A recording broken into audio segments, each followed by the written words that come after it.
Welcome r/EntitledParents. Entitled Mom tries to steal my face mask, gets kicked out of the store.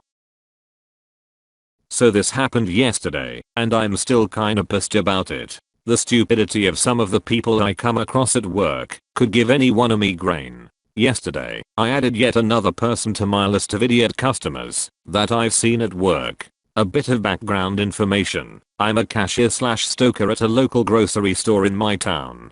Due to us being an essential establishment, we've been able to stay open. The problem is, the store doesn't provide us employees with much to protect ourselves. The best they've been able to give us is disposable gloves, which I suppose is still better than nothing.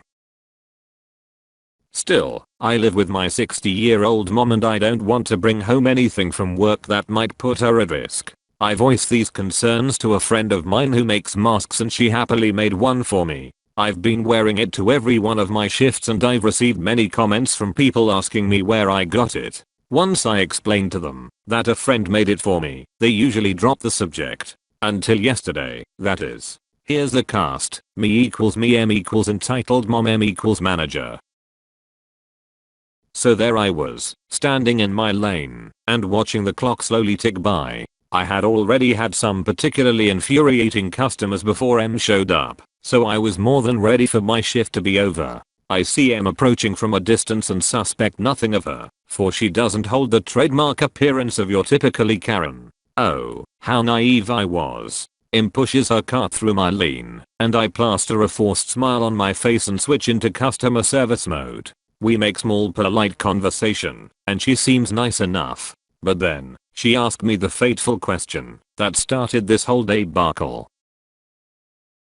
M: so where did you get your mask? Me: oh, a friend made it for me. M: well, it's very pretty. Looks well made too. It is a pretty mask. A sky blue fabric decorated with red roses. My friend knows me well. Me: yeah, my friend has made a lot of masks, so she's pretty good at it. M then gestures to her daughter who is sitting in the cart playing on some kind of tablet. M: I wish I could find a mask for my daughter. I wouldn't want her catching anything. Me: I'm sure you can find someone in your neighborhood who makes them. Or you could try and make one yourself. They're pretty easy to make. And then M says this: M: I don't suppose you could just give me yours? I'm a bit taken aback by this question, and move away from her a couple inches. Me: I'm sorry but I'm gonna have to say no. I need this mask for my job. M: well, can't you just get your friend to make you another one? Me: she's very backed up on orders from people asking her to make masks for them. Besides, I've been wearing this mask all day. It's full of my germs. M: oh, I can just wash it when I get home. Me: I'm sorry, but I'm not giving you my mask. I need it to keep me and my family safe. M has started sounding like your average Karen at this point. It's also worth noting that she kept slowly inching towards me during this exchange, as we kept going back and forth with her saying that her daughter absolutely needs it and me saying that I need it because I'm an essential worker. She kept getting louder and louder to the point where one of my managers noticed us and was watching the exchange. After another minute or so of going back and forth, M suddenly lunges forward and tries to grab at my mask. I'm able to move my head way back and avoid her, but her fingers almost graze the fabric. That was enough for the manager to step forward and put a stop to her antics. M: ma'am, I'm going to have to ask you to leave. M: but this woman just stole my daughter's mask. My daughter needs it. M: ma'am, I was watching the whole exchange and I know that that's not true. Leave now before I call the police. At the mention of getting the cops involved, M realized that she could easily get arrested since we also have cameras over all of the check stands. She lifts her daughter out of the cart and leaves in a huff with no groceries and no mask. Thank God for my vigilant manager. Glad you got through with your mask intact. But don't wash your cloth mask unless it's actually soiled. Each wash makes it less and less effective. If it just needs to be refreshed after normal wear, just fold it nicely and iron it on the hot steam setting to kill anything on it. And use proper masks. Drywall masks are a no-no. Lots of people use them. They don't work. Bandanas are also a no-no. They don't filter. Use custom masks as they actually work for some reason. Surgical masks and masks with filters.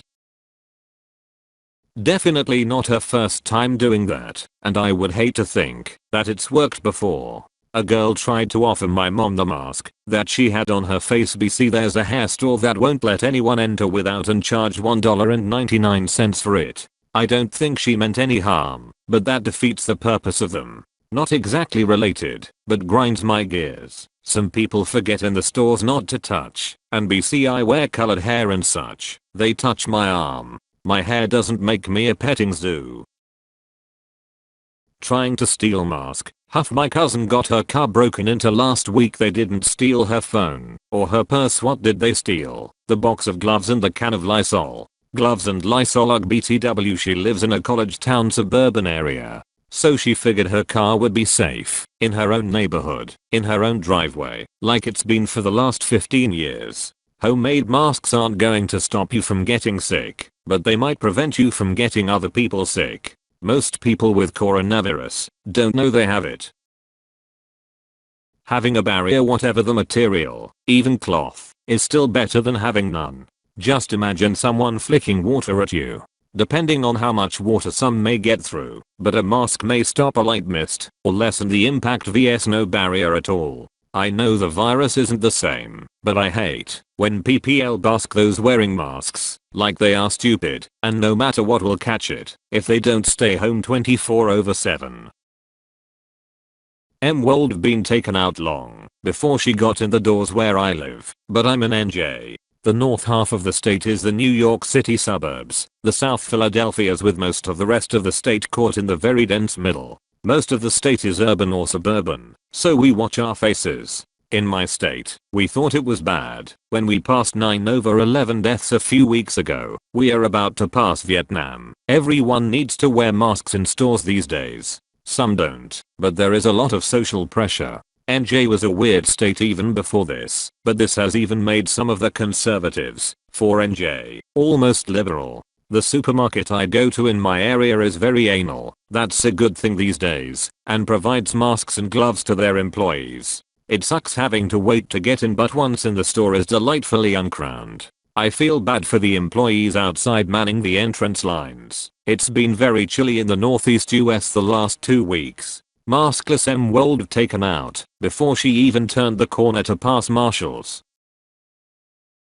Goddamn. This is at least the 5th story on here that features almost the exact same entitled mother with the almost exact same modus operandi. Sorry to say, but it always happens in America. It seems like civil society in the United States is rapidly breaking down, with hyper-egotistical sociopaths becoming the norm and determining the moral atmosphere in the country. I'm seriously glad that here in Europe public opinion of the USA has shifted so drastically that once Corona and Trump are over, we'll have divested ourselves of the last remnants of seeing the US as leading in anything except an incompetence and hubris. This plague is the beginning of the fall of the Roman Empire of the 20th century, with a populace just as degenerate and arrogant as that of the dying Roman Empire 1,500 years ago.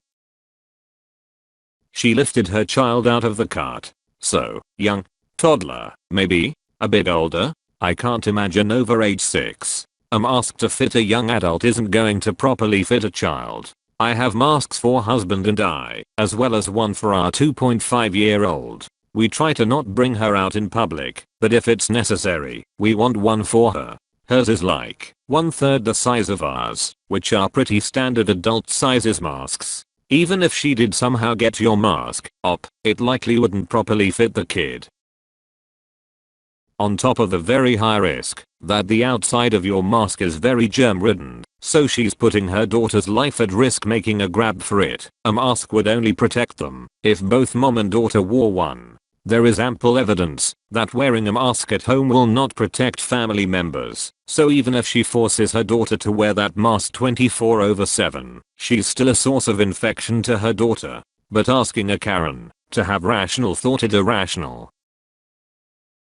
I have a beige-ish mask with a black cat whiskers and nose design. Nose is a heart. I had it from way before the pandemic cause I'm both a cat lover and weeb and thought it was cool, but was always too embarrassed to wear it. So now in this pandemic I get to. However, everybody seems to stare when they see me. Most people around here have the generic disposable blue or white, or they have a scarf wrapped around their mouth, so I suppose my cat whiskers stick out. Kids especially like to look at it. I'm thinking it's only a matter of time before I have an ep encounter. A friend made me 2 masks after I had experimented making some no-sew ones. The ones I made on my own were from a cut-up flannel shirt. It actually feels like it filters more than the sewn ones that are made of 2 layers of quilting cotton. My no-sew ones are rigged with headbands that stretch and wrap around my bun, but it does start to pull my bun out after a bit of wearing. The ones my friend made work well, except I think my left ear must be weird shaped as the loop falls off that ear a lot while wearing. So you might say I'm still trying to find a mask I could wear all day for when I get to go back to work.